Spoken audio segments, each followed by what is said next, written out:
Good morning. My name is Carrie Pilet, and we're going to be talking about marijuana as today's topic. Marijuana, as you know, has been around for thousands and thousands of years. We look back into some of the ancient writings and stuff, we see it as a part of society. Okay? Initially, it was advocated in our society. As we were colonizing the United States, farmers, which is what we predominantly were required to grow 2 acres of marijuana. Not for personal use, not for medicinal use, because in the beginning we were using the hemp, which is the stalk, for ropes and for clothing, because we hadn't really discovered cotton material for clothing yet, and that was what we were using. Why did we get away from that? Because it's really hard to make cloth out of hemp. Cotton is much more cost effective, and we found other things to make rope out of. So we didn't stick with hemp as a means for doing those things. However, as a part of having to plant marijuana in this country, if you go up into the colonial areas, marijuana grows naturally. It really is kind of a weed. Now, a weed is one of those unwanted plants. I have gardens at my house, and I have unwanted plants. And the things I pull out I call weeds. So up in the colonial areas, they have this weed called marijuana that's just kind of growing because it was planted at one point, and now it just is there left over from when there was a requirement to grow marijuana. Marijuana is interesting because it's been a part of our culture for 200 plus years. We see some of the writings of even our leaders who were using marijuana recreationally. They were using marijuana for anxiety. We have European queens who were using it for pain and other kinds of relief. So we see it documented medicinally, again, for years and years and years. In our country, alcohol is our #1 used drug, and marijuana is our #1 illegally used drug. Worldwide, marijuana is the #1 drug used across the planet. Okay. How did marijuana get used? I told you it's been around for forever. We started using it medicinally in the mid-1800s. So we were using it medicinally then. It wasn't illegal. Wasn't illegal then. 1900s is when we start to regulate medicine. Okay, so the Federal Drug Administration isn't really called that yet, but we now have this little agency that starts watching drugs that are being made, and we have to start having in them what we say, and it has to be the right amount and that kind of stuff. So they start regulating drug use in the early 1900s. 1911, Massachusetts is the first state to outlaw cannabis. It's totally legal. There's not a federal law, a state law in the books until 1911, and Massachusetts says no more cannabis. Okay, that means it becomes criminal, right? It's illegal. You can't use it. Okay, 1933, there's pressure put on the federal government as more and more states are now enacting legislation that's making marijuana illegal. 1937, the Marijuana Tax Act is passed, which now federally criminalizes marijuana. That's that first act. And that act says that you have to have a stamp in order to grow and to sell marijuana. You have to bring your product to the office to get the stamp, but when you show up with your marijuana to get your stamp, they're going to arrest you for possession because you don't have a stamp. So you see we have this catch-22. They really don't want you growing and selling marijuana, and they're going to catch you at it and make it hard. The first arrest was made the day the law was enacted, the day, so they're gunning for you. It's like the police officers outside the bars. They're just standing there waiting. Who's going to show up with some marijuana? We gotcha. Okay. Samuel Caldwell was the first guy convicted of selling marijuana. Talk about speedy justice. He was tried and found guilty in 3 days from his arrest. 3 days, not months. Okay, and he was sentenced to 4 years in Leavenworth, and he served the entire sentence. 4 years for possession of marijuana. I know. I looked at that too and said, whoa. How much? You know, I don't remember how much marijuana. I would hope it'd be a whole lot for that kind of a sentence, not just under 20 grams. But I honestly don't know. that kind of continues, and so marijuana is criminalized. We have people going to jail, spending long time in jail across the country as we make it a criminal offense. That continues until 1970. That's when the FDA steps up, and now it's going to be made a Schedule I controlled drug, which means it has no medicinal, no good purpose in life. Okay, so as I said, it's commensurate to using heroin, which has no good purpose in life. It's federally the same level as heroin. I see you shaking your heads. 1971, President Nixon declares war on drugs, to include marijuana. We tend to think the war on drugs is about cocaine and about heroin and the really bad stuff that we all think about. Marijuana is part of this war on drugs too. Okay, but look what starts to happen 5 years later. 1976, the federal courts rule that marijuana does have medicinal necessity for some people. And that's because Mr. Randall filed suit saying, I need to be able to use marijuana for my medical issue. And the Supreme Court looks at it and says, you know, Mr. Randall's right. He would benefit from using marijuana for his medical condition. So now there's a Supreme Court decision that says other than the federal law. So Mr. Randall is allowed to use medicinal marijuana. This is called a case-by-case thing, I guess, right? But that now sets a precedence. And we start to see more and more of that happening, where people are using that, attorneys are using that, people that have medical issues are using that as a precedence for why they should be able to use it. Is it still illegal? Yes. Are they at risk for being arrested? Yes. Is anybody that helps them at risk for being arrested? Yes, because it's illegal. There's just a precedent over here. 1985, I guess, is a response to, we recognize there's medical need for marijuana use, but we can't advocate smoking and using marijuana. The drug companies developed Marinol, which is a synthetically made, that means it's done in a lab, marijuana, and they put it in a capsule, they put it in a pill, and you can get that, yeah, you can get that by prescription. The funny thing about that is you don't get the buzz. I know. It does help with nausea. I mean, the things that medically people use marijuana for are nausea from chemotherapy, spasticity with multiple sclerosis, pressure in their eye from having glaucoma, right? Some people would like to say you can use it for anxiety. I'm not sure we're ever going to get that tag attached to that, but okay. So we have people that are, the FDA says we can use this medicinally and here's how it is. So it's now controlled and available by a prescription. Okay, so nobody got in trouble for that, but if you ever got picked up and you pop positive, you'd have to show them your prescription with your name on it. Okay. 1986, penalties for possession of marijuana are increasing. So the criminal side is going up. Okay, we're not ticketing anymore. We're not citing anymore. We're actually arresting and taking people to jail, and they're doing jail time and they're having to do probation. So the consequences of possession and use for individuals are getting more heavy in the mid-'80s. Okay, some of you weren't here yet, but I was. Okay, that continues. It kind of continues that way. 1996, California is the first state to legalize medicinal marijuana. So the state law changes. They had a law in place that illegalized it, and that happened in the early 1900s, right? So here we are 90 years later, and they say, wait a second.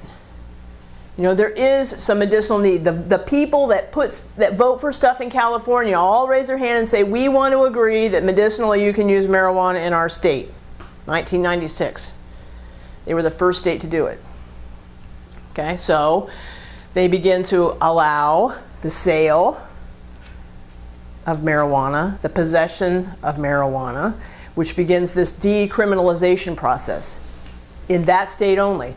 So what would happen if you took your little baggie of medicinal marijuana with your name on it and drove into Nevada, and the Nevada State Police stop you? You're going to be arrested for possession of marijuana. They don't care about the little California baggie in your prescription because you're not in California anymore. You're in Nevada.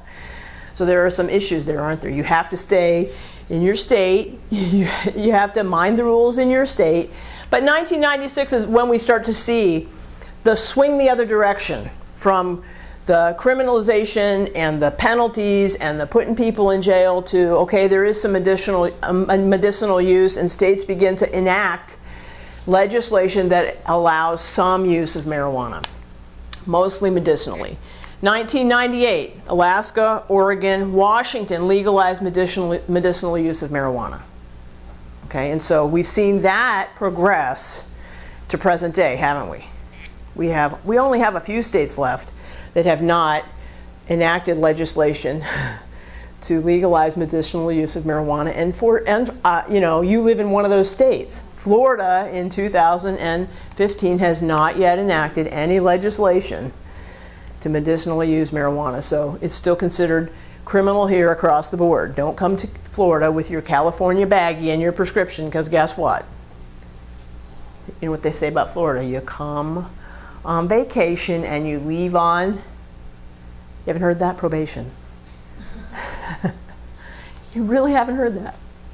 Okay? So as of today, the federal laws haven't changed. It's still totally legal to possess, to sell, to do any of that. Okay? The Drug Administration, the DEA, spends $18 billion annually fighting the war on cannabis alone. $18 billion so people don't smoke cannabis. Grow, use, distribute, the whole gamut. $18 billion. Okay?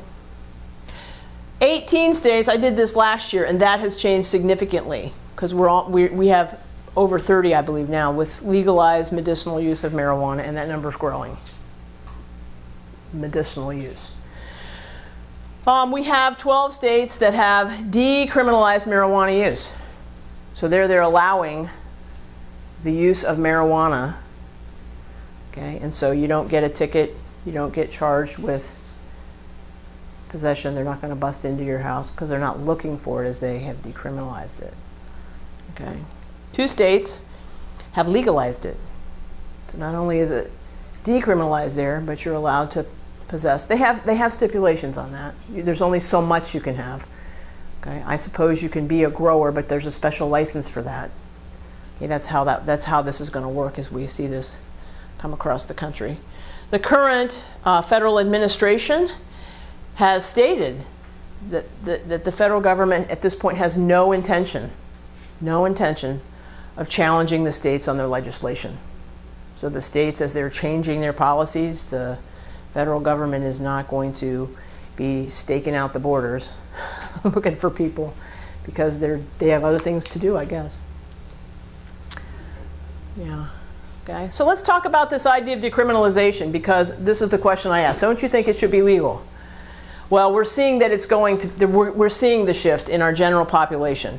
They estimate that we have 17 million habitual cannabis users. Okay, those are like our habitual alcohol users that spend the majority, those are the people that do the majority of the purchasing. It's probably double that, just like with alcohol. We know we have 30 million alcohol dependent people, right? So we probably have a significant more number of habitual cannabis users. They're hard to count, because right now you can't put your hand up in Florida and be counted. Do you smoke? Do you grow? No, we're not doing that here yet. But this idea of decriminalization is interesting, and I meet people who say, yeah, that's going to be so cool, because then, you know, everybody will be smoking. That's not true. Let's think about this. Okay? Because I know in your life there are some people you would say, well, no, I wouldn't want that person doing that. There are some people you wouldn't want doing that, right? And so there are going to be some professions that, guess what? Even if you choose to be in that line of work, you're not going to be smoking pot. Okay? Employers will still have the right to a drug-free workplace, and they can set up their policy for what that will look like. And that can mean anything from you're positive for anything, you're done. They can still do the pre-employment screening, and if you're positive, they don't have to employ you, just like they do now. Let's talk about some of these professions, though, you might not want smoking. How many of you have ever gotten on an airplane? Yeah. Would you want your pilot to do a little weed before he gets in that cockpit? I wouldn't. No, thank you. I need to know the pilot is not living in an altered state flying the plane, and I probably would want him always to be negative, honestly. How about that surgeon that's going to take out your appendix? You want him doing a little the night before? We don't want him drinking either, do we? No, we don't want you on anything. Why? Because you're going to cut into my body, and I need to know you're in your right mind doing that. No, we don't want that, do we? So we have some professions that are not. You're not going to be able to do that. Okay, same with police officers. You want the stone police officer pulling you over? Hey, dude. No, we don't. So it's an interesting idea that, oh, everybody will be able to use. The truth is that's not what it's going to look like. Okay, so what could it look like? It's decriminalized, and you may be able, just like in Colorado, you may be able to grow your own. Colorado and Alaska, I think you can have 5 plants. That's not a whole lot. It's meant for you to grow and use your own. Okay, it's not meant for you to distribute to other people. Okay, I get people who go, oh, that's going to be so cool because I'll be able to just have it and do that. And you know what? How many of you are planning to grow your own marijuana? Do I have smokers in the room, cigarette smokers? Do you grow your own tobacco? I don't meet too many cigarette smokers growing their own tobacco. Why? Because it's prepackaged. It's much more convenient for me to go and buy it, isn't it? Yes, and so we have some smokers who go to the tobacco store now because they've heard that's better. Less chemicals, I can have flavor added to it, there's all kinds of things they can do, and so they've gone a different direction, but they'll still roll it right there for you. It's still more convenient than me growing the tobacco in my backyard. Marijuana, has to be tended to if it's going to be any good. So most people are not going to start growing their own marijuana, especially when you're going to be able to go into the marijuana store. They have these stores in California because it's medicinal. You can go into the store and you can smell the buds, and I don't think they let you sample, but you can pick a little bit out, and you can, try whatever, and you may have the Jamaican Gold, the one you really like, and all of that. Okay, so you'll be able to have somebody package it. That's what I envision, okay?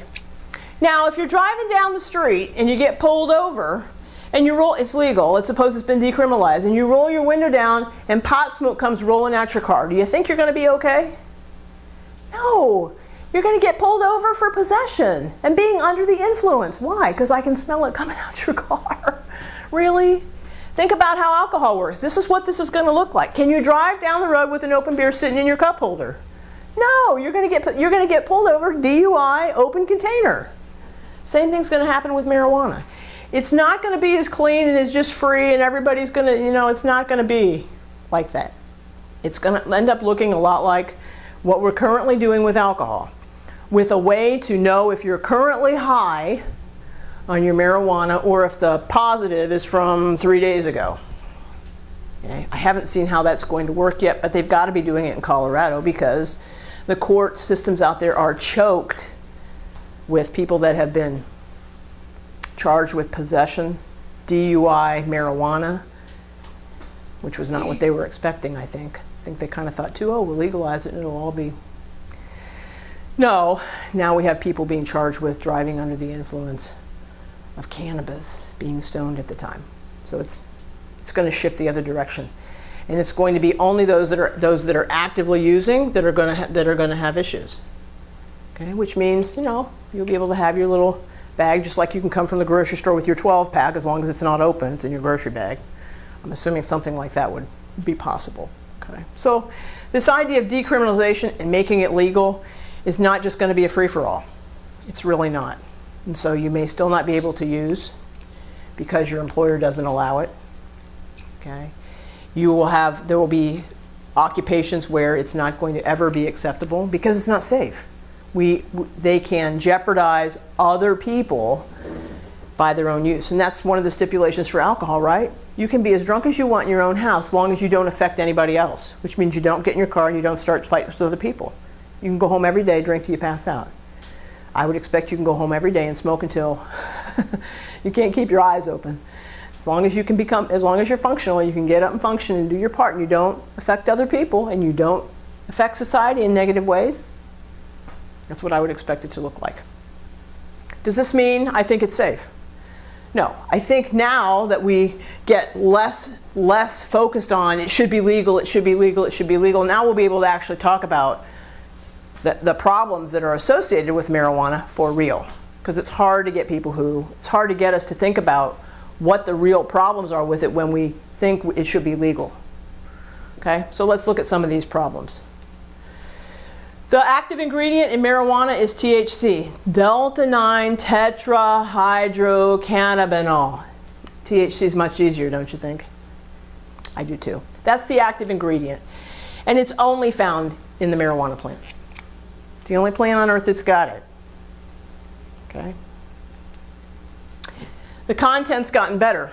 We have connoisseurs that grow marijuana, and they've cross-pollinated, and they do hydroponics, and they take the strongest plants and they blend them and combine them. The stuff that they were using in the 60s, the stuff that they were using that the legislation was about in the 30s, was like 3 to 5% THC. Compared to what's out there now, I'm not sure you'd even feel that. Okay? Because now some of this hydroponic stuff is 25. I think I saw something on the internet this week that's like 30. I mean, it's huge percentages. Much, much more potent than the naturally grown product that you would all go. I mean, you see why they're not harvesting it up there along the roadside, because no, that's dependent on the rain and how good is the dirt it's actually growing in, and no, I don't feel it. Okay. I do want to throw in a little thing here about some of this synthetic marijuana, because it is less safe than marijuana. Okay, things like spice and K2. The synthetic stuff that they're selling is incense, and people are smoking. Does cause violent behavior. You get people really jacked up on this stuff, and they are getting into fights, and they are hurting other people, and they have huge cognitive issues. They don't think like they used to. They don't process information like they used to. They don't do anything like that, some of them, when they've been using this stuff. So I consider I consider this alarming, and I would say don't ever, not once. If you need to meet somebody, you know, the DEA is chasing after that one. They keep making them illegal. So spice is illegal now, and so the little herbal company changes what's in it and calls it something else, and now they put that on the shelf in the same place as spice used to be. And K2 is illegal, and so they're running behind because they keep changing the little composition a little bit, and technically it's not the same, but it's still doing the same thing, and it's still causing the same problems. Not safe. Is marijuana physically addicting? Yes it is. Yes it is. Is it psychologically addicting? Absolutely. Anything we use that we get into that altered state with is psychologically addicting, right? We all miss it when we try to stop smoking, because we have it built into our lives. When did I use? How did I use? Who was I with when I used? Where did I go get it from? And I have to drive by there on Thursday, and that's usually when I use. I mean, we have it built into our lives if we've been using it on a regular basis, and so we psychologically, mentally, we are aware and we miss it. For a long time, we told people you couldn't be physically addicted to it, and you know what? We're wrong. We are physically addicted to it if we're a habitual user. The reason we may not notice it is because it looks very different than being addicted to pain pills, or being addicted to cocaine, or being addicted to heroin. The withdrawal is much less severe. We attribute it to things already going on in our life, and lots of times we don't recognize what's actually happening is because my system is coming off of its marijuana. Okay? The risk for addiction for marijuana is the same as for other drugs. How frequently are you using it? What's the quality of the marijuana that you're using? Are you smoking the Jamaican Gold? That's the best one I heard. That's why I keep using that one. I have not tried that one. The quality of the product. How involved in your lifestyle is it? How old were you when you started smoking? This is one of the gateway drugs in our country, and so a lot of us try marijuana by high school. Why? Because as we get older, it's more available. It's around us with our friends who are already using. We have parents that are, I'm still meeting parents that are 60s kids.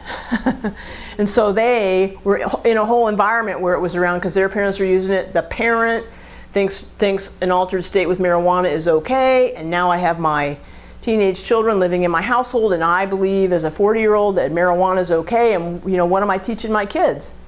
That marijuana is okay, no big deal.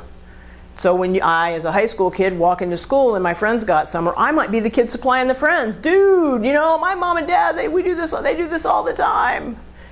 Somebody has access to it, and we're introducing it. And the older we get, the more likely we are to be able to find it, be exposed to it.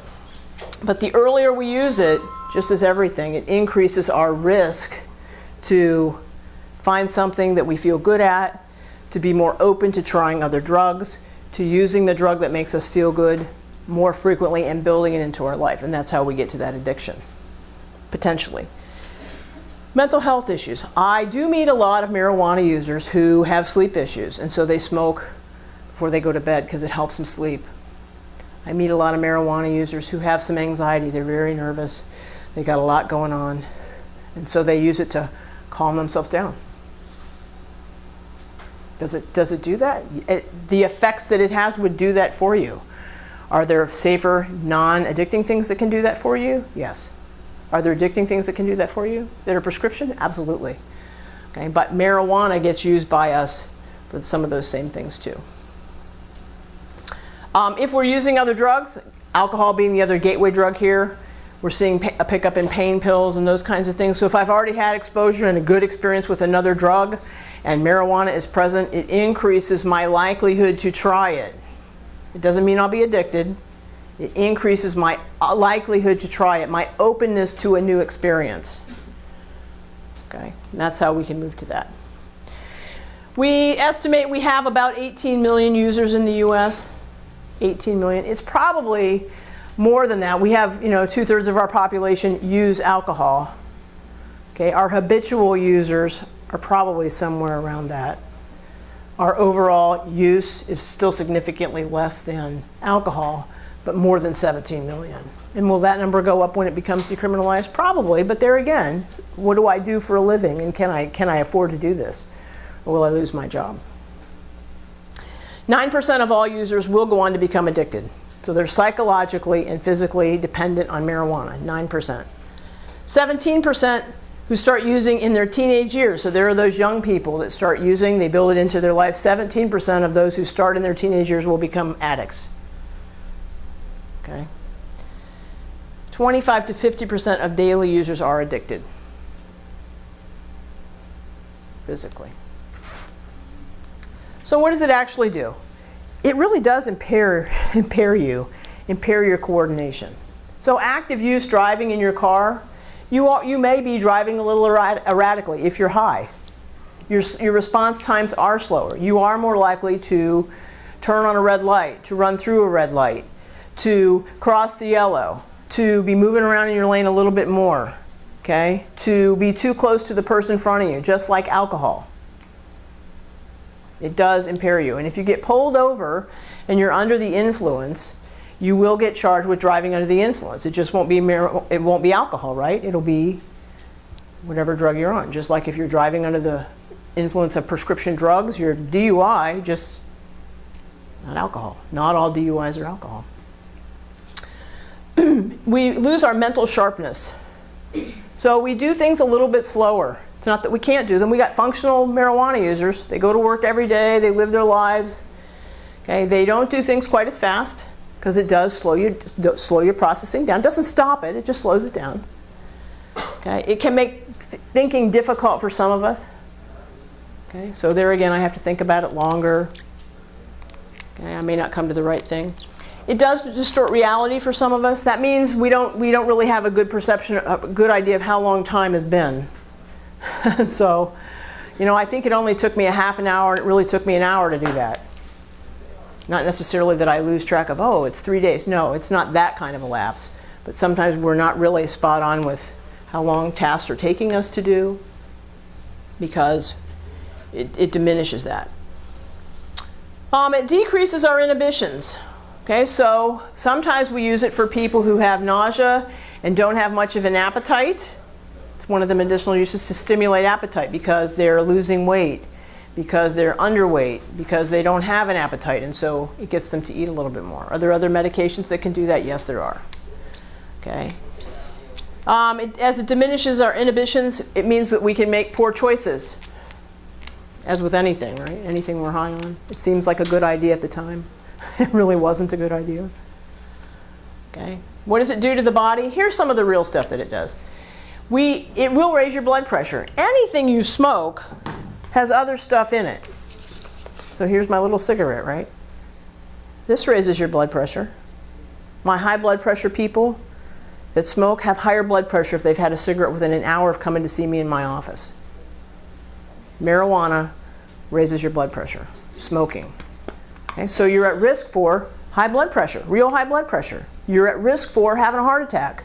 You're at risk for having a stroke if for you as an individual it raises your blood pressure so high that it's dangerous. Long-term smoking, as it raises your blood pressure, it puts you at risk for developing high blood pressure that now won't go away, which increases your risk for a heart attack and stroke. Is that going to do you today at 20? Is it going to do that at 20 or 30? Probably not. But by 45 or 50, you may have real blood pressure problems. And if you're a marijuana smoker, it can be directly linked to this. And as we decriminalize and people quit smoking cigarettes instead of marijuana because they like smoking, we're going to be able to directly link it and people are going to get it. Right now it's hard because people tend to smoke both. Because people don't smoke all of the marijuana and they don't want to hear, we have a hard time hearing about what it really does because it should be legal. As we get out of that mindset, we're going to be able to actually talk about and recognize what the bad things about marijuana are for us. The next one shouldn't be difficult. Of course it irritates your lungs. Our lungs are meant to breathe air. They don't like really breathing anything else in. They don't like cigarette smoke. They don't like nebulizer treatments when you have asthma. Okay? They don't like breathing things in. They like to breathe air. And when you start smoking anything or putting anything into your lungs, it makes everybody cough. Because the lungs don't like that. Okay? So we learn to smoke cigarettes. Okay? We paralyze the little cilia, the cleaners in the lungs, which puts us at risk for lung cancer, right? For emphysema, for COPD, for that long-term asthma. That's what emphysema is. It doesn't go away. Same thing's true of marijuana. It puts us at risk for lung diseases that are associated with putting stuff into our lungs that they never liked. What does it do to the brain? We already talked about this a little bit. Distorts reality, makes us think things. We can be suspicious of other people even when they haven't done anything because we think it and we believe it. We're not able to define things or check things out as well. People think it increases their creativity. You have to prove that to me. I need to see what you do off and then I need to see what you do on. People think they're more creative. Paranoia we talked about. Poor judgment can be kicked in here from the brain because our inhibitions are down, and so we may eat more, we may overspend, we may shoplift, we take chances and do things that in our right mind we probably wouldn't do. We would be able to control, recognize, make another decision. Okay? You are at increased risk for hallucinations. This is one thing people don't know about marijuana. 20% of people that use marijuana hallucinate. This is, for most of them, considered not a good experience, and so guess what? These are the people who've tried it and didn't like it because they probably had something go on and they don't want to say anything because they don't know that it can. Oh my God. A lot of people tell me that though. You know, I saw things when I was smoking and, well, yeah, and I'll look at them and say, right. You knew that? Yes. Yes. You didn't? No. Yeah, you can. 20% of people that smoke hallucinate, just like taking LSD or PCP, things we would never think about doing. This is a hallucinogen for some of us. Okay. What chemical does it affect in the brain? It targets serotonin. Serotonin is your mood stabilizer. This is the one that keeps you even keel. When your serotonin is stimulated, you relax. Okay, if it's bedtime, you relax and you're going to go to sleep because your serotonin levels are going up. If your serotonin levels are going up, what's happening to your adrenaline? It's got to be going down because you can't sleep if you're all jacked up on adrenaline, can you? I can never go home after driving in Tampa traffic and take a nap because I get there and I'm like this because my adrenaline's like that. Okay, I have to calm down a little bit. So marijuana stimulates serotonin. It does chill us out. It does calm us down. And the body does this naturally. When we introduce marijuana, we put more of it out there than your body would do naturally. Okay, and that's why it has the effect that it has. When we get into the habit of doing this, though, okay, we're putting out more than on our own we would do. And that's where we get into that, you know, things aren't quite as sharp and clear. We get into the, they call it amotivation. You know, I'm happy with my life, but some of the things that I thought I would do, it's okay, I don't really need to do that. And so as we're not as sharp, we're also maybe not setting goals or maintaining goals that we have because we get comfortable where we are and we don't recognize that it's the drug that is doing this to us. So what does withdrawal look like? Withdrawal occurs for long-time users, okay? Not usually for my once a week or my recreational users at a couple of times a month because you're not using it enough. But my frequent users who are using multiple times a week or every day will probably have withdrawal, okay? And one of the things that will happen is they don't sleep as well. When they sleep, they're going to have dreams or nightmares. Okay? They dream in Technicolor. Woo! They have really vivid, feel like real dreams. I had one man who came to class, he didn't know that he could withdraw, and he said, "Carrie, I'm dreaming about you." And I'm like, "What?" I know, "What?" Yeah, in my dream I was in a store and you were a cop and I had bought and smoked some marijuana and it was so real I knew I was going to get busted. Well, he was still using here and he was coming off of his marijuana, and as he's withdrawing and he's thinking about it because it was a part of his life, he's incorporating that into his dreams and dreaming about smoking, and it was so vivid he was like, "Oh my God, I'm going to be positive." Well, guess what? If you're dreaming about it, you're not smoking it for real. I haven't met any sleep smokers, so. Okay, but yes, you can dream. Do you get more irritable? Yes, because what's happening to your serotonin when you quit smoking? It's going down, which means what? You probably have a little bit more adrenaline going. Your body's having to readjust. When we quit smoking cigarettes, what happens? If we quit cold turkey, wow. You just need to stay away from me for a few days, right? Same thing happens with pot. My regular users, they do get more irritable. They do get more on edge because the serotonin is going down. They're not putting it in there anymore and the body's having to adjust. Okay? Sleepless, nightmares, appetite changes. Okay? They may have more anxiety, more of that nervousness. They may feel like their heart's pounding. They may feel like, you know, wow, life is really tough. And those are withdrawal symptoms from marijuana. Don't kid yourself. If you're experiencing that, okay, that should clue you into how often, how frequently you were using. And the question to ask is, did I know I was there? Because as you have to be off of it for a little while, you know, you have to think about, what was I doing? Am I going to go back to it? Yes or no? If I'm going to go back to it, what's that going to look like?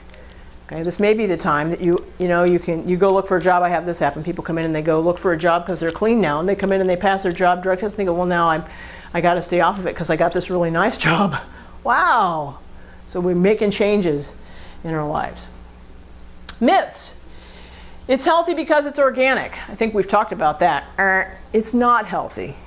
Lots of things come from natural plants and they're still not good for us. Okay? It's not addictive. It is addictive, depending upon our use. It's safer than cigarettes. We don't have a lot of studies on it. I saw one study with 2,500 marijuana users who did not smoke cigarettes and did not have secondhand exposure to cigarettes. And of those 2,500, when they compared them to smokers, the marijuana users were 4% higher in developing respiratory issues and went on to develop cancer than cigarette smokers. It's not a clear thing yet. I don't think we have enough research for it, but I think we're going to see some bad stuff come out of real studies when we can really distinguish marijuana from cigarettes and non-users. Okay. Once it's legal, I can use all I want. No, you're not going to be able to use all you want. All right. So that's my discussion about marijuana. Thank you very much for your attention.